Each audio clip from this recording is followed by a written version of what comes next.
리스트 연산자에 대한 강의를 시작하겠습니다. 리스트 자료형에서 사용할 수 있는 연산자들 중 자주 사용하는 연산자들은 여기 화면에 나와 있는 6개의 연산자입니다.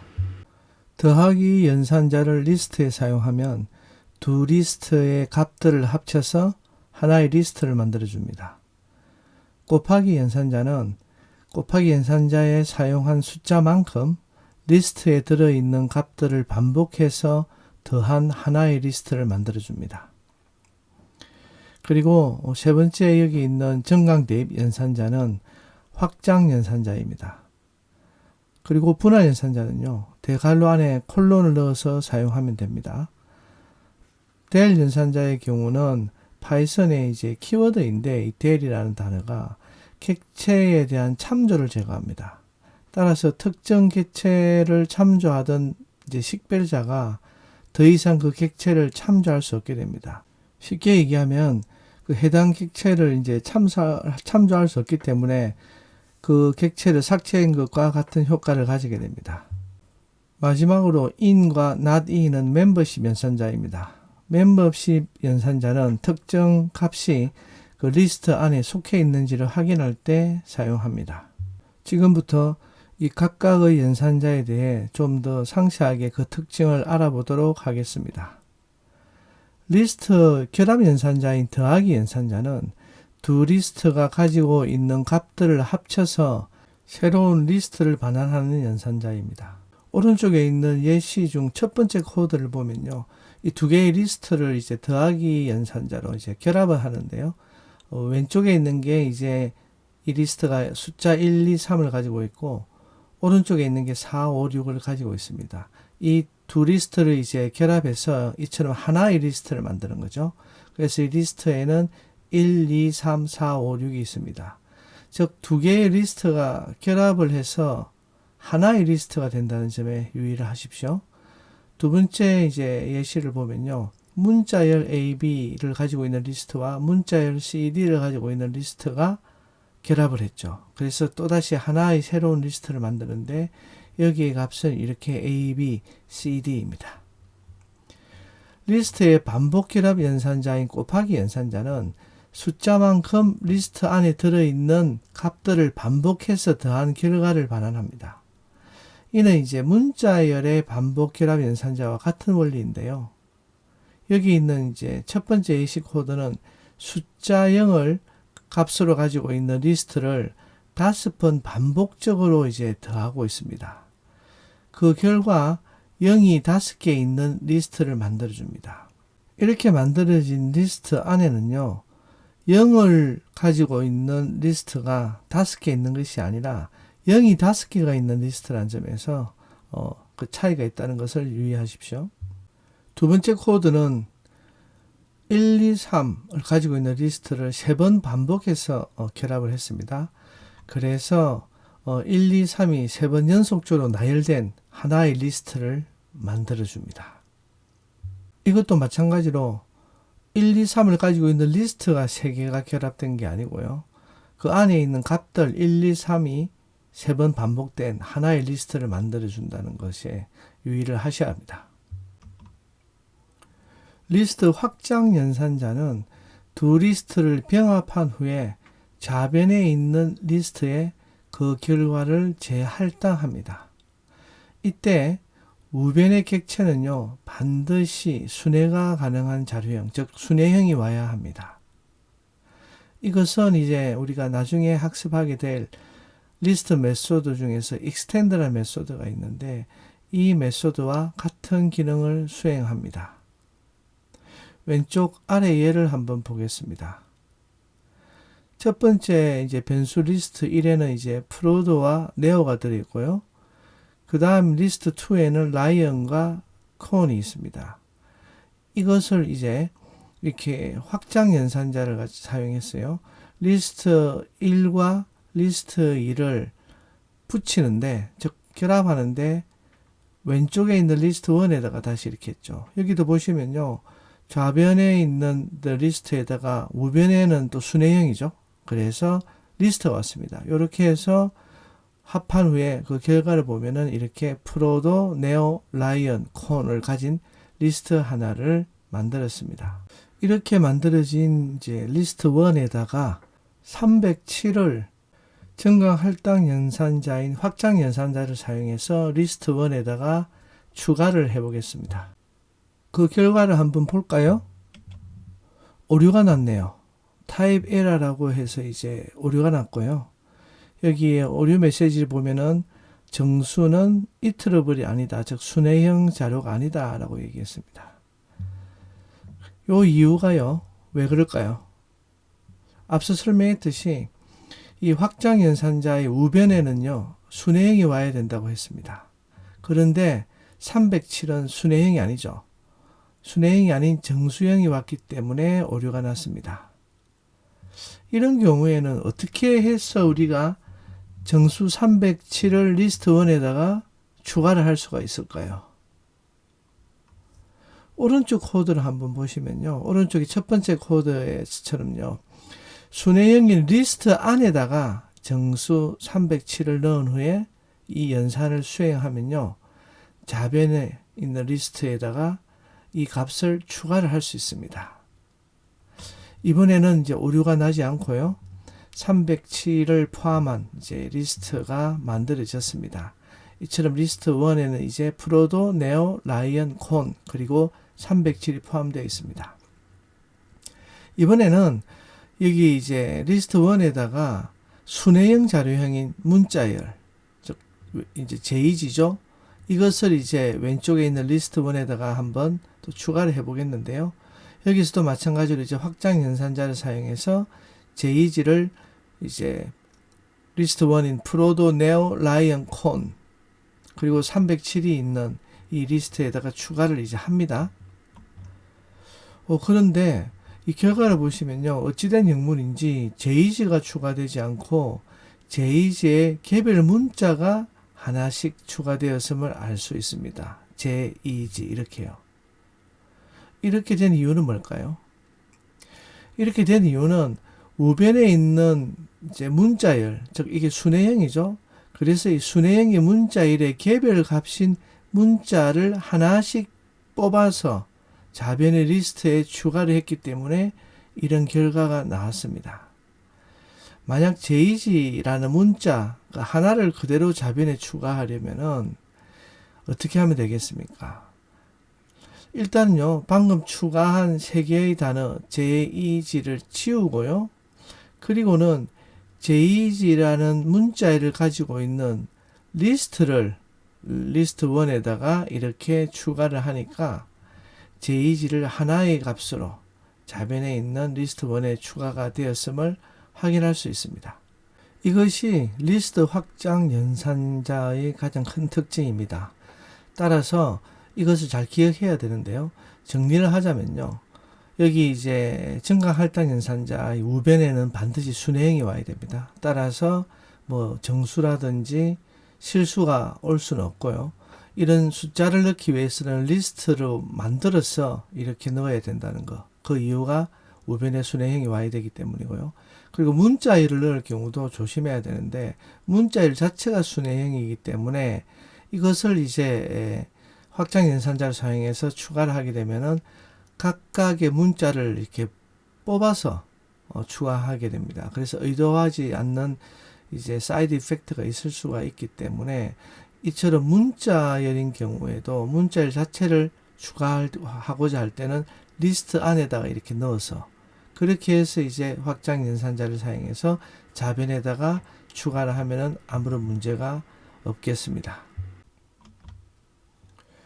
리스트도 시퀀스형 자료 구조를 가지고 있기 때문에 문자열과 마찬가지로 분할 연산자를 사용할 수 있습니다.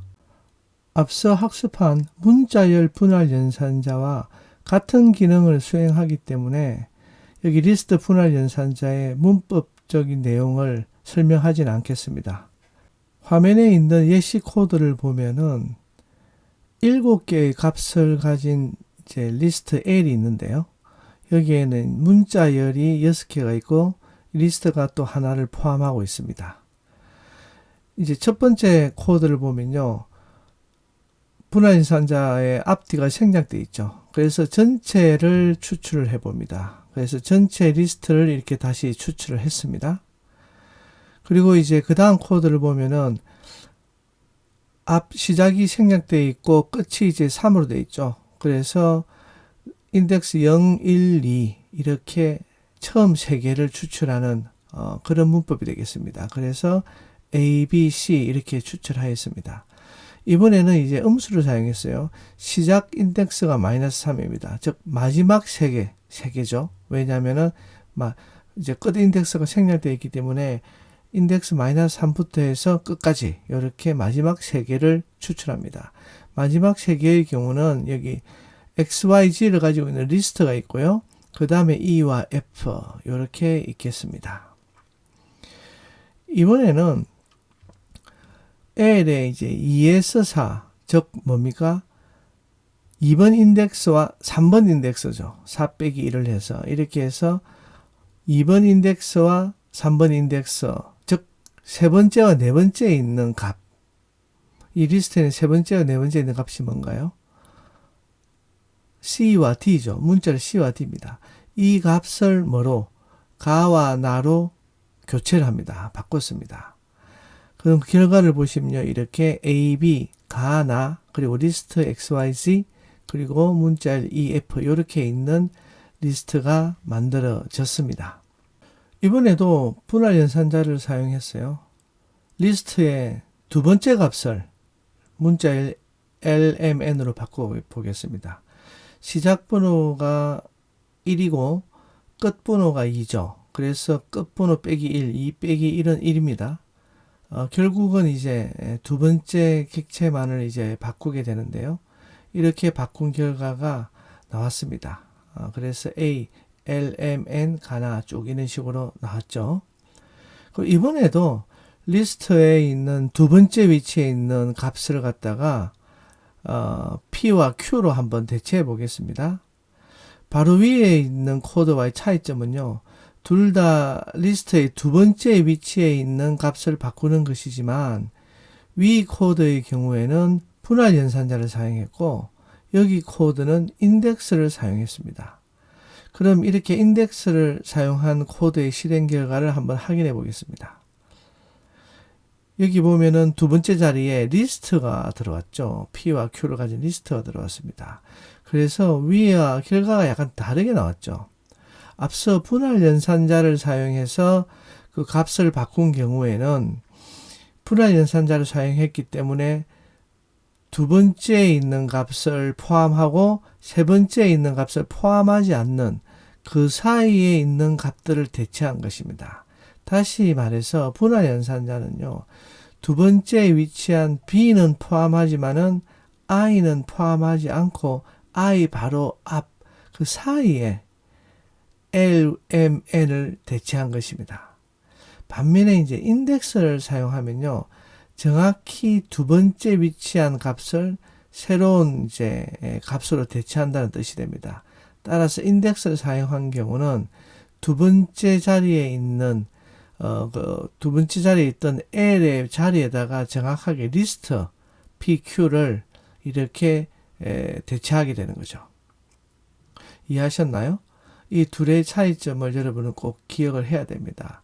결국은 두 번째 위치한 값을 바꾸긴 바꾸는데 분할 연산자를 사용한 것과 인덱스를 사용한 것의 결과는 완전히 다르다는 것을 아셔야 됩니다. 이번에는 이제 리스트의 두 번째 값부터 마지막 바로 앞까지를 이제 다와 라로 바꿔 보겠습니다. 이렇게 바꾼 결과 이제 남은 게 A, 다, 라, F 이렇게 나와 있습니다. 그리고 마지막 코드를 보면요. 전체를 이제 다시 가져오는 분할 연산자를 사용했죠. 여기에 빈 리스트를 넣었습니다. 그 말은 전체 리스트를 이제는 빈 리스트로 바꾸겠다는 뜻이 되어서 이제 리스트 안에는 아무것도 없게 되죠. 이렇게 해서 사실상 리스트에 있는 모든 값들을 비우는 결과를 가져왔다고 보시면 되겠습니다. 이번에는 del 연산자를 사용하는 것을 한번 보겠습니다. del은 객체 참조를 없애는 명령어입니다. 따라서 리스트뿐만 아니라 모든 자료형에서 사용할 수 있는 명령어입니다. del 명령어를 사용하면 인덱스를 사용해서 리스트에 있는 값 중 하나만 삭제할 수도 있고요. 분할 연산자를 사용해서 여러 개의 값을 삭제할 수 있을 뿐만 아니라 리스트의 모든 값을 삭제하는 것도 가능합니다. 그럼 오른쪽에 있는 예시 코드를 보겠습니다.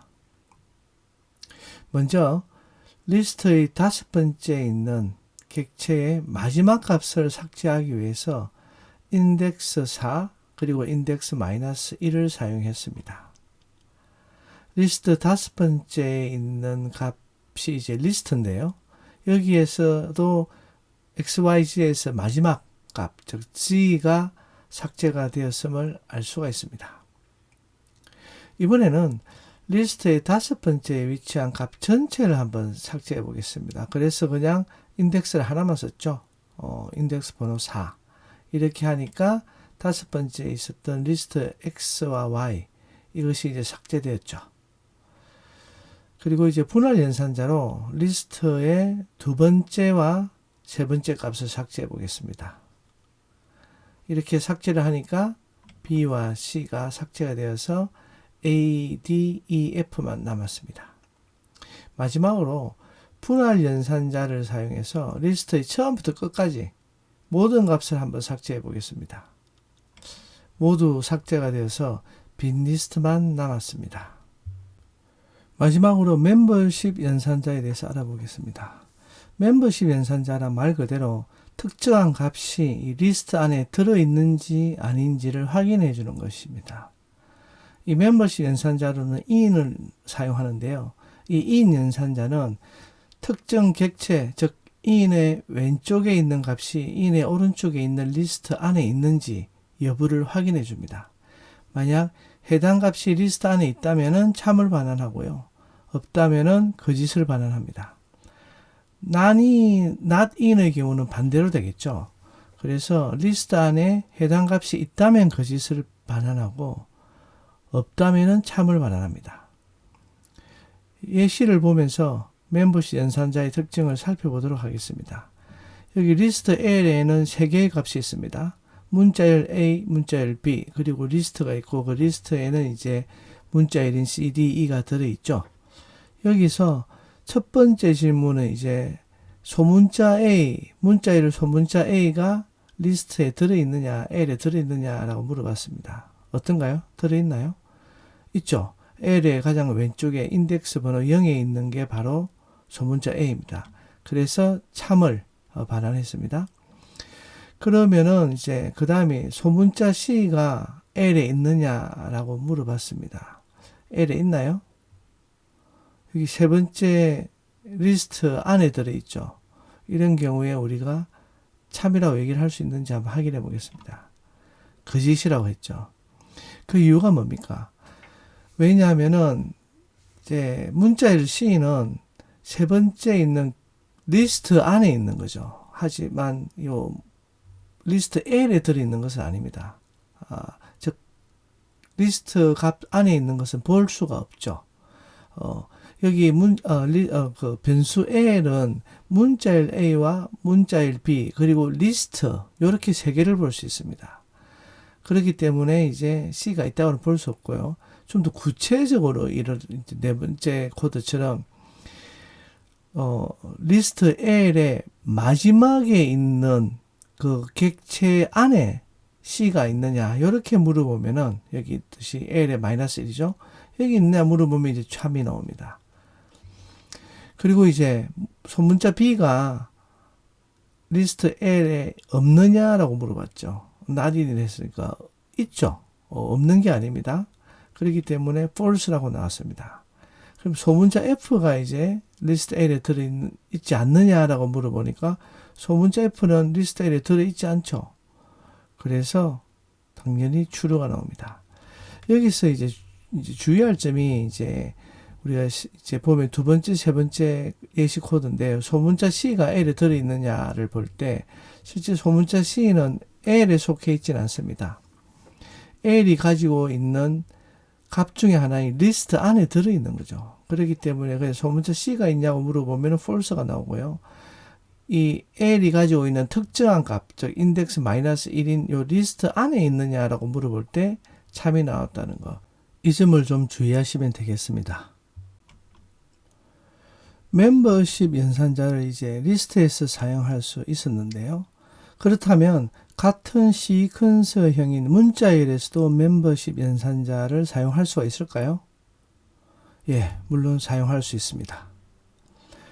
앞서 본 in이나 not in 멤버십 연산자는요, 문자열에서 부분 문자열이 포함되어 있는지 여부를 확인하고 싶을 때 사용할 수 있습니다. 뿐만 아니라 순회형인 문자열, 리스트, 투플, 딕셔너리, 세트 등에서 데이터 전체를 순회하면서 작업을 할 때 주로 우리는 포문을 사용하는데요. 이때도 멤버십 연산자를 사용합니다. 그럼 오른쪽에 있는 예시를 한번 보겠습니다. 오바마 대통령이 이제 프로그래밍을 하는 것의 중요성을 강조하기 위해서 학생들한테 유명한 말을 남겼습니다.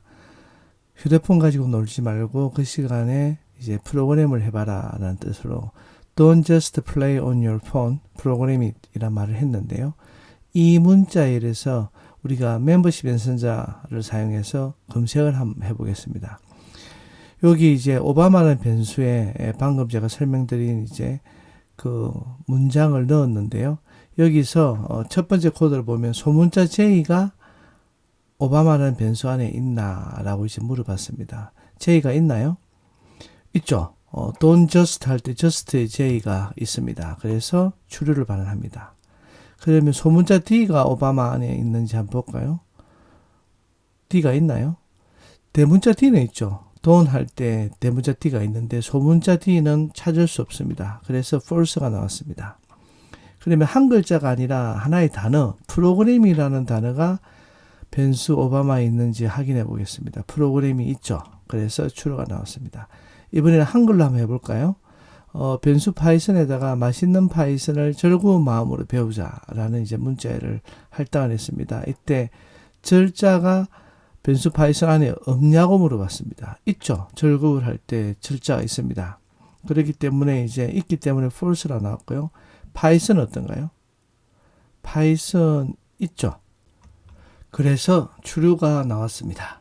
네, in 연산자는 선형 탐색 방식을 사용하기 때문에 이처럼 리스트나 tuple 그리고 이 문자열의 크기가 크면요 처리 속도가 느리다는 그런 단점이 있습니다. 선형 탐색이란 말 그대로 데이터에서 특정 값을 찾을 때 검색 속도가 데이터의 수에 비례한다는 것입니다. 만약 리스트에서 하나의 값을 순회하는데 1초가 걸린다고 한번 가정해 보시죠. 이 리스트에 10개의 데이터가 있고 최악의 경우에 찾고자 하는 데이터 값이 10번째 있다면 10초가 걸리겠죠. 같은 논리로 만약에 리스트가 100만 개의 데이터를 가지고 있고요. 찾고자 하는 값이 최악의 상황에서 리스트의 마지막에 있다면 검색 시간이 얼마나 걸리나요? 100만 초가 걸리겠죠. 따라서 이처럼 이제 선형 탐색 방식을 사용하는 시퀀스 자료형에서는요. 데이터의 값이 크면 클수록 검색 속도가 느려집니다. 즉 데이터의 크기에 검색 속도가 비례를 하는 거죠. 그런데 반면에 딕셔너리나 세트는요. 해시 값을 사용하기 때문에 데이터의 크기에 상관없이 처리 속도가 매우 빠릅니다. 그래서 많은 데이터에서 빠르게 처리를 하려면은 사실 우리는 딕셔너리나 세트를 사용해야 됩니다.